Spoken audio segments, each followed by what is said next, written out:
Welcome back, everyone. So in this episode today, I'm going to teach you why real estate outperforms stocks. Let's get started.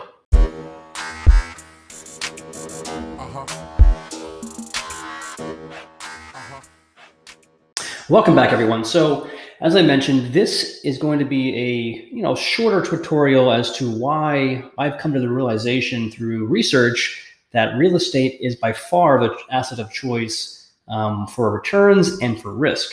Now, in our advanced course, I go into deeper details as to how we measure that, what makes up risk, what makes up return at a deeper level.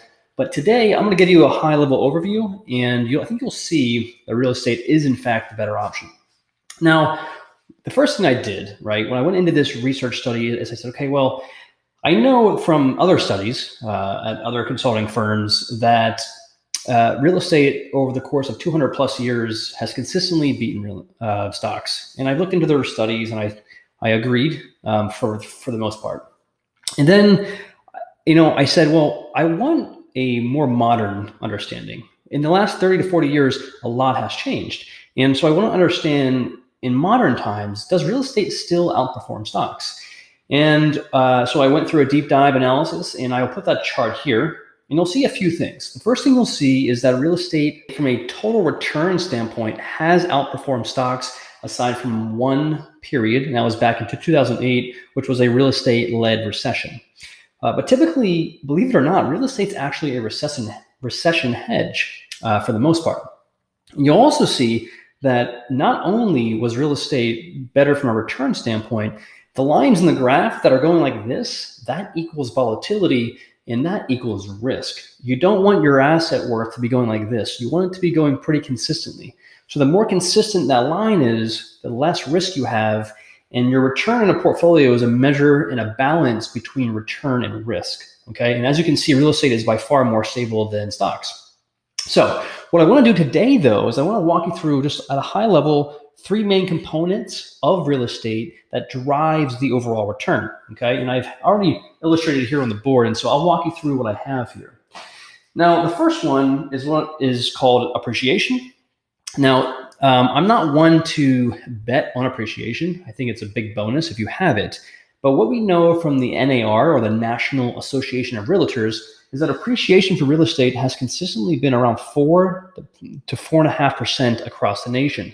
Now, obviously, each market varies. They're not all going to be the same appreciation rate. For example, Bay Area, San Francisco, San Jose had massive appreciation from 2013 to 2020.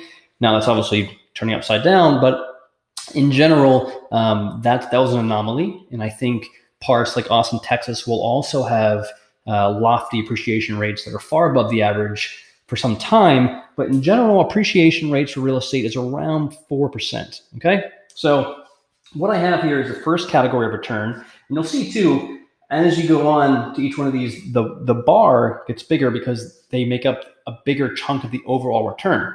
So the first one's appreciation, okay? Around 3 to 6% each year, okay?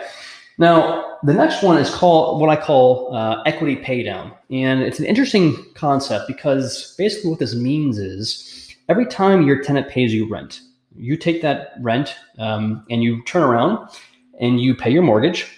Hopefully you have a mortgage out. The debt cost is so cheap right now at 3 to 4% for a loan fixed 30 years. It's silly not to take advantage of the cheap debt. But each time your tenant pays you that rent, you pay your mortgage, on average, depending on the price of your home, you're probably making between $200 to $400 in principal that is going into your account as equity. What that means is if your loan balance is $100,000, right, each time you pay that mortgage, you're lowering that balance by $200 to $400, or essentially getting equity, as we call it. And when you look at that from an overall return standpoint, that's going to be between $2,000 to $4,000 a year in return, just from simply paying your bills that your tenant's paying for you. Now, when you put that into terms of percentages, that amounts to about a 4 to 8% return on your money. Pretty good, okay? So again, appreciation, 3 to 6%. Equity pay down, as I call it, 4 to 8%. Now, the big one here is known as cash flow. A lot of investors that are buying properties, they are looking at real estate strictly only from this one category, which is cash flow. What do I make each month after paying my bills, my mortgage, my expenses, my taxes, and everything else? And what is that? What is that versus what I had to invest to buy the property? Now, we know that that tends to be around, in today's market, between 8 to 15%. 15% is probably going to happen in the lower class neighborhoods, the D and the C class. 8% is going to be closer to the standard return. So an 8 to 15% return is what I am seeing in the market for the cash flow return. Now, what's really cool is if you break this down over here, and I'll zoom in here so that you can see all of this. You can see, okay, well, if we just add up all the ranges, what could I expect for a return in real estate?